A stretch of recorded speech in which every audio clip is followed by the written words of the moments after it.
Assalamualaikum warahmatullahi wabarakatuh. Saya akan memberikan penjelasan tentang jawaban dari ETS mata kuliah Fisika, Radiologi, dan Dosimetri. Izinkan saya untuk memperkenalkan diri. Nama saya Edwin Widya Utama.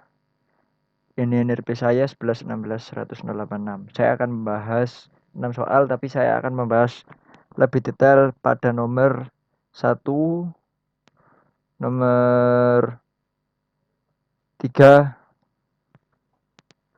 dan 4. Jadi ini ada beberapa soal. Kita mulai dari nomor 1. Jadi ini ceritanya ya, ada radioaktif, sumber radioaktif, dia mengemisikan neutron sebanyak 5 kali 10 pangkat 6 per second. Jadi setiap 1 secondnya ada sejumlah neutron tadi.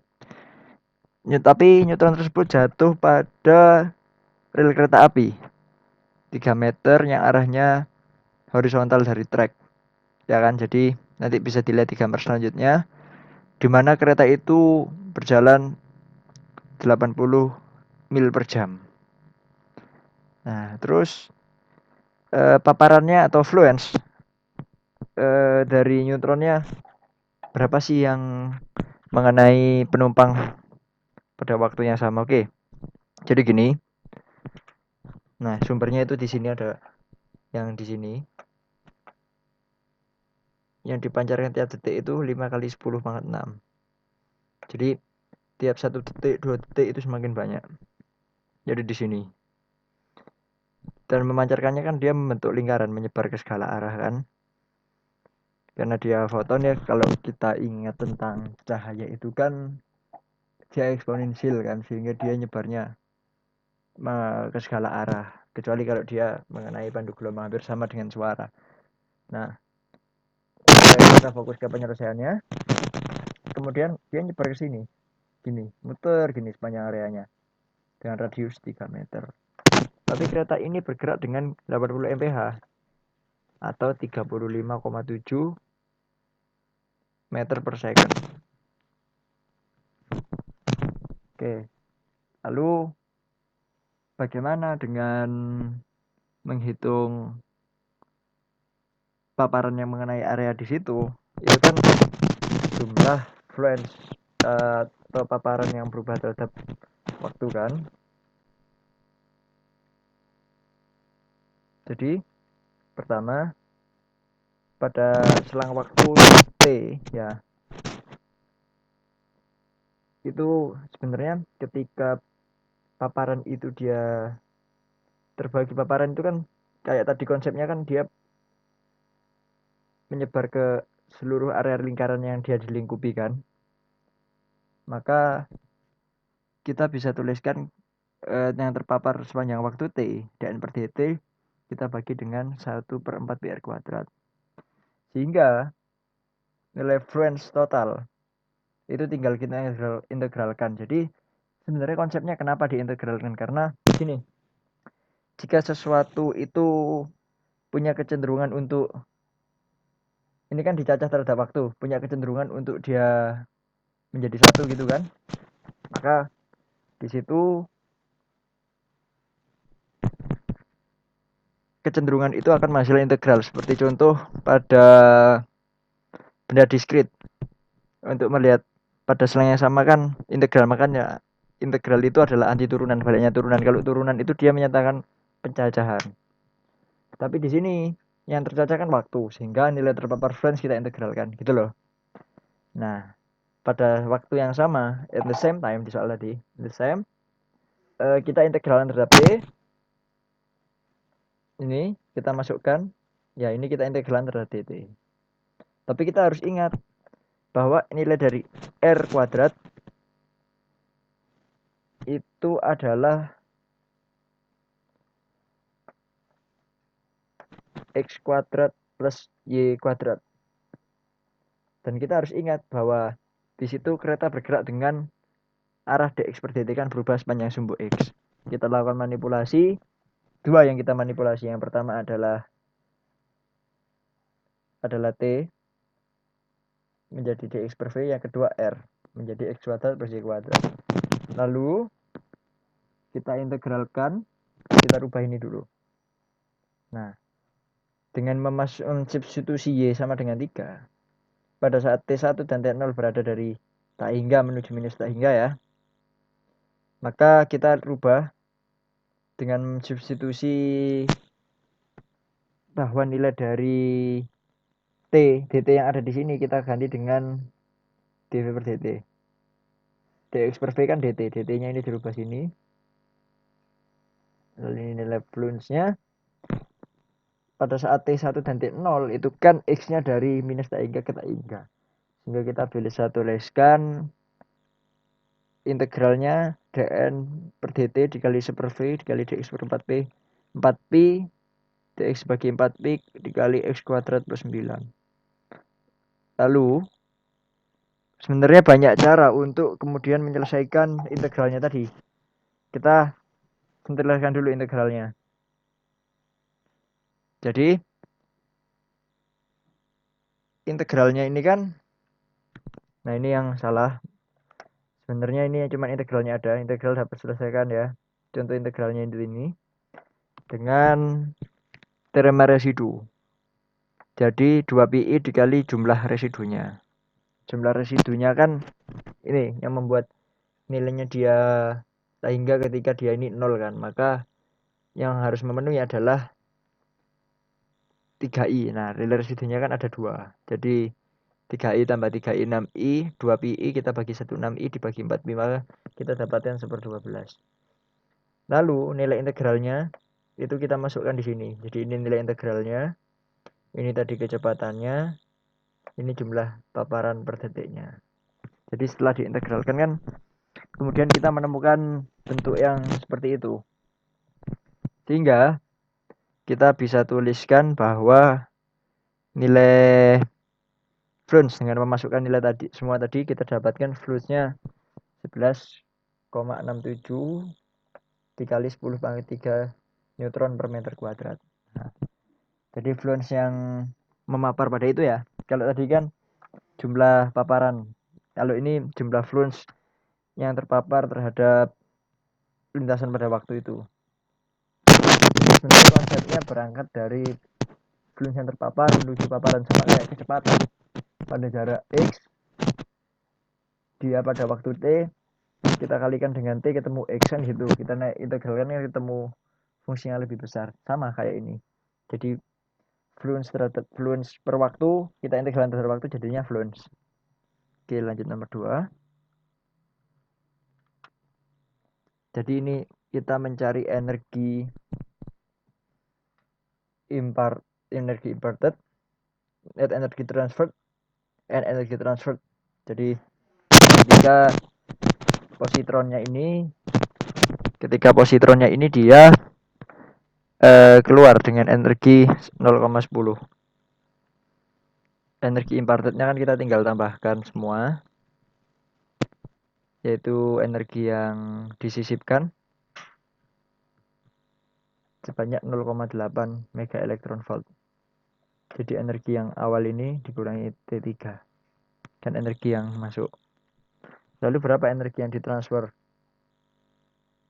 Energi yang ditransfer kita bisa tuliskan dikurangi mu H1. Jadi yang ditransfer ke dalam lingkaran ini hanya ada T2 dan T1 sehingga 0,9.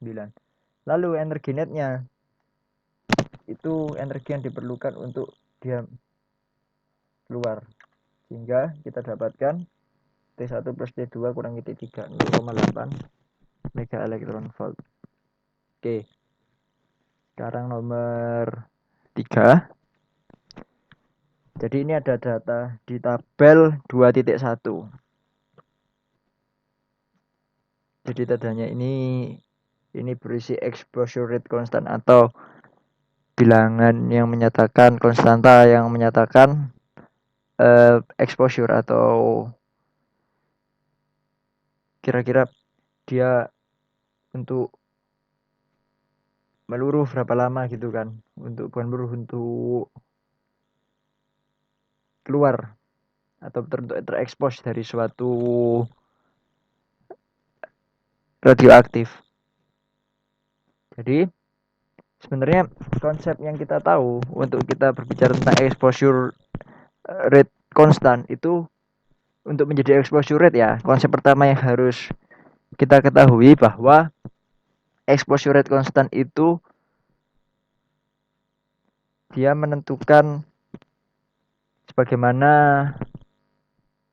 jarak menentukan kecepatan kan gitu. Jadi pada jarak sekian kecepatannya berapa kan gitu. Sama exposure rate konstan itu dia menentukan berapa sih nilai dari exposure rate-nya. Jadi sebenarnya konsepnya hampir sama dengan konsep jarak percepatan dan kecepatan. Kalau kita belajar fisika sederhana, analog dengan semua itu. Nah, nilai konstanta paparan kan diberikan oleh L kuadrat, luasan dibagi aktivitas dikali perubahan.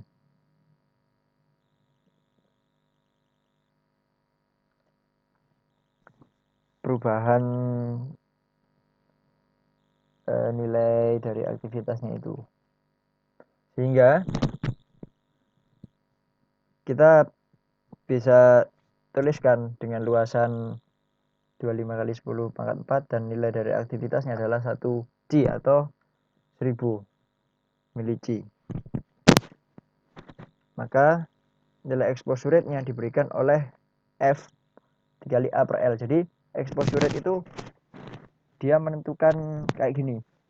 Pada luasan tertentu dan aktivitas tertentu, berapa sih laju exposure-nya. Nah, kayak gitu sebenarnya. Ya gampang, tinggal dikalikan L per A. Jadi kalau exposure rate konstan, dia menentukan laju persatuan waktu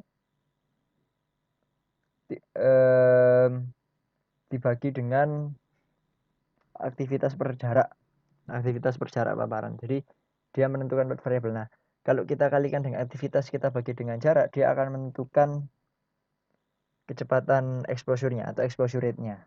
Jadi kita tinggal masukkan F ini ya. Ini exposure rate konstan, kita kalikan aktivitas, kita bagi L dengan bilangan tadi, yaitu 13,2 kali 1000 dibagi 25 kali 10 pangkat 4. Kita dapatkan 5,28 kali 10 pangkat minus 3 rongsen per jam. Oke, sekarang kita lanjut untuk nomor 4. Jadi nomor 4 ini ada berkas 3 mega elektron volt yang memberikan sinar gamma. Itu dia tegak lurus terhadap lapisan foil yang sangat tipis jika dibandingkan dengan jarak elektron kedua. Berapa sih nilai dari K, KC, dan KR di dalam foil dengan fluence 5,6 kali 10 pangkat 15 foton per meter kuadrat. Terus kita juga tahu bahwa ini ada bilangan yang menentukan dia berapa meter kuadrat itu berapa kilo gitu loh, semacam konstanta untuk dia dilakukan mu tr per rho dan mu n per rho. Jadi sebenarnya kalau kita berbicara tentang kerma itu adalah singkatan dari kinetic energy released mass. Jadi dia itu berapa sih energi kinetik tiap massa kan gitu. Nah, sehingga nanti ada bilangan konstanta yang menentukan kermanya nanti. Fluence kalau kita kalikan dengan suatu bilangan itu tadi, maka itu akan menjadi kerma.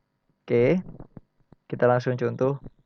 Jadi perlu kita ketahui bahwa jenis kerma itu ada 3. Yang pertama kerma, energinya kinetic energy release-nya, terus yang dilepaskan ketika tumbukan, sama yang ini yang diradiasikan.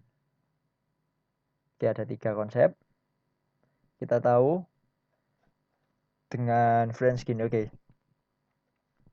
Lalu pertanyaan nomor 2, nah yang B, mohon maaf, itu dosisnya kayak gimana kalau nggak ada partikel yang datang dari manapun. Terus apa yang terjadi terhadap K, Kc, dan Kr sama dosisnya. Kalau jadi yang D ini dosis, kalau dia dikenai gaya magnet yang bekerja padanya. Terus berapa nilai perbandingan G? Jadi G ini nilai dari perbandingan dari 1 dikurangi perbandingan dari kerma collision dibagi kerma total. Jadi kerma yang energi yang dipakai untuk mantulkan tadi dibagi kerma total, kira-kira berapa persennya. Nah, gitu semacam nilai efisiensi kan gitu. Oke, kita langsung coba untuk cara menghitungnya setelah saya jelaskan makna fisiknya tadi. Nah, pertama kita tahu energinya kan 3 mega electron volt. Mula-mula kita rubah ke joule. Kan jadi kayak gini. Dikali 1,6 kali 10 pangkat 13. Lalu kita kalikan dengan paparannya foton per meter kuadrat. Sehingga energi perluasannya, paparan persatuan luasnya, atau flux ya, kayak di nomor 1, sebenarnya seperti intensitas. Hanya saja ini energi yang mengenai daya energi yang mengenai suatu bidang. Intensitas kan juga daya mengenai suatu bidang, tapi ini energi yang mengenai suatu bidang. Jadi ini analog ya, terhadap intensitas dia analog. Maka kita dapatkan 26,9 kali 10 pangkat 2 joule per meter kuadrat. Nilai kermanya kita tentukan. Sehingga bilangan kerma untuk kerma awal itu kita kalikan mu translasi. Ya, intinya mu kali P, ini sebenarnya mu translasi kita kalikan dengan P, kita kalikan dengan Fans-nya, kita dapatkan 5,79 Gray. Lalu kerma yang dipantulkan itu kita kalikan dengan mu En. Kita bagi dengan ini pada besi ya. Mu TR-nya kita tahu, mu En-nya kita tahu. Nah, jadi koefisien, jadi energi paparannya kita kalikan dengan koefisien, kita dapatkan kermanya. Jadi untuk kerma collision yang dia dipantulkan, dia kita dapatkan 5,60 Gray. Ya sama ya, konsepnya dikalikan dengan koefisiennya. Jadi sebenarnya koefisien yang dipakai itu yang ini. Ini koefisien luas terhadap area untuk kermanya, tapi terhadap kerma kolisi, yang ini terhadap kerma asli. Nah, sebenarnya konsepnya kalau kita mengetahui kerma yang rat, ini sebenarnya yang diradiasikan, untuk menghitung kerma yang diradiasikan, ini kerma radiasi, kerma radiasi gini, radiasi atau rat gini ya, radiasi, itu kita dapat tentukan. Sehingga kan energinya itu kan sebenarnya konsepnya gini, karena sebagian energi itu dipantulkan, maka yang dipancarkan hanya sedikit kan gitu, sehingga berlaku sebagian energinya dikonversikan untuk dia diradiasikan. Maka kerma radiasinya itu K dikurangi Kc. Jadi kita masukkan Kc nya tadi, ini adalah miliknya K, ini miliknya Kc, sehingga kita dapatkan selisihnya 0,19 Gray. Nah, karena lapisan tersebut tipis dan faktor ketebalannya dapat diabaikan, elektron sebentar tidak dapat dihitung, sehingga dosisnya 0. Lalu apabila ada gaya magnet kuat yang C tadi diberikan menyebabkan suatu elektron itu tidak bisa lepas, sehingga nilai dosisnya mendekati kerma collisionnya.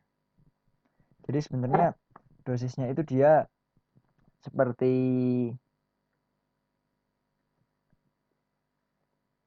jumlahnya ya, kalau dia elektronnya tidak bisa lepas, dosisnya itu mendekati kerma yang dipantulkan. Nah, nilai G itu sebenarnya sama kayak katakan tadi, ini kalau pada kalsium ya, bagi dengan yang dipantulkan. Ini yang dipantulkan, kerma yang dipantulkan, kerma collision. Terus yang ini kerma awal energi kinetiknya.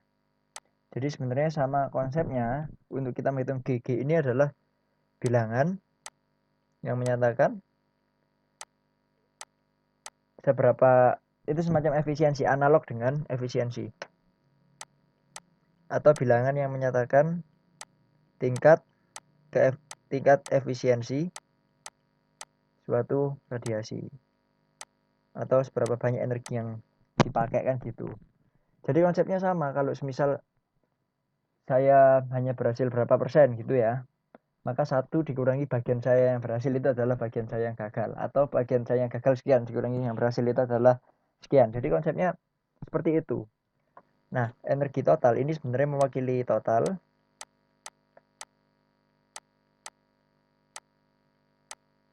Yang ini mewakili yang dipantulkan. Jadi kita bisa tuliskan 1 dikurangi bagiannya ini. Kita dapatkan, kita masukkan angkanya tadi, ada di awal soal, kita dapatkan segini, 0,04. Atau ini sekitar, kalau kita konversikan dalam persen, 4,5%. Oke, kita lanjut nomor 6. Nomor 5. Ini hanya memplot grafik linear dengan aktivitas 1000 MBQ 32 selama 3 bulan. Jadi waktu paruhnya kan ketika dia diambil setengahnya 45 hari, lalu dimanipulasi ketika dia setengah berapa dengan waktu 45, maka kita dapatkan lambdanya 0,0154. Lalu ini kan sebenarnya solusinya kan ini, kita sebut bilangan 1. Lalu persamaan 1 tadi atau bilangan 1 tadi kita ln-kan, sehingga kita dapatkan ln A sama dengan ln A0 kurangi lambda T. Grafik linearnya itu bisa diganti, yang ini mewakili Y, yang ini mewakili M, dan ini analog dengan ini, sehingga kita dapatkan grafiknya ini yang semi logaritmik, ini yang linear. Oke, sekarang nomor 6. Ada 137 cesium itu diukur dengan count rate atau rata-ratanya 0,45 kali 10⁻⁶ denyut per menit, yang didapatkan dari foton dengan energi 0,662. Lalu berapa banyak energi yang bisa didapatkan dari foton dengan energi 30-40. Nah, jadi soalnya ini kalau dia dari foton yang berenergi 0,662 bisa dapat 0,5, berapa banyak yang bisa di expect atau istilahnya diambil dari foton dengan energi 30-40. Asumsikan detektor itu menghitung setiap 10 foton dari energi, dan kita hitung aktivitasnya. Oke. Sebenarnya kalau kita berbicara tentang aktivitas ini, cesium 137 itu dia meluruh menjadi barium 137. Jadi ada grafiknya kira-kira gini. Ini cesium. Ini ya sebenarnya grafiknya. Ini cesium. Terus dia meluruh jadi barium gini. Nah, terus ketika dia energi yang bisa di-expect dari foton dengan energi antara 30-40, itu ternyata frekuensinya segini. Sedangkan frekuensi awalnya untuk dia menerima tadi, mana tadi?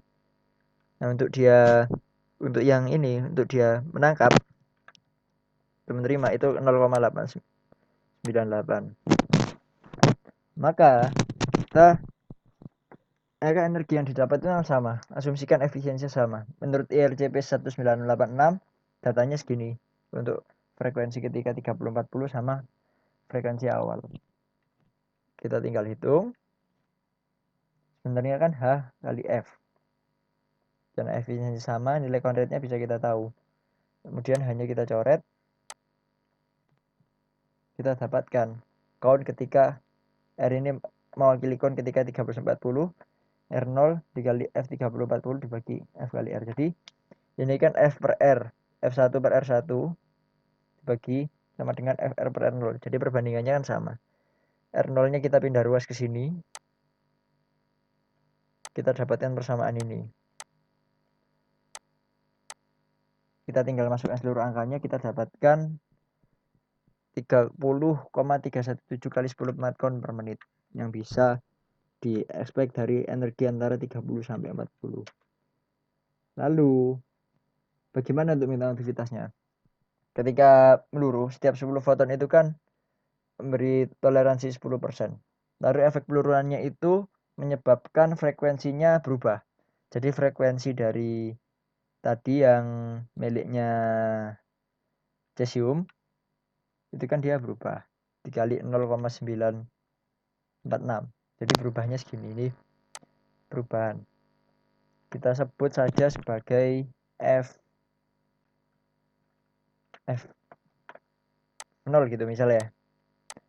Lalu kita tinggal masukkan 0,45 kali 10 pangkat 6 R0 nya tadi kita bagi dengan 0,10 kali 0,946. Kita kalikan ini. Yang ini kita masukkan ke dalam sini.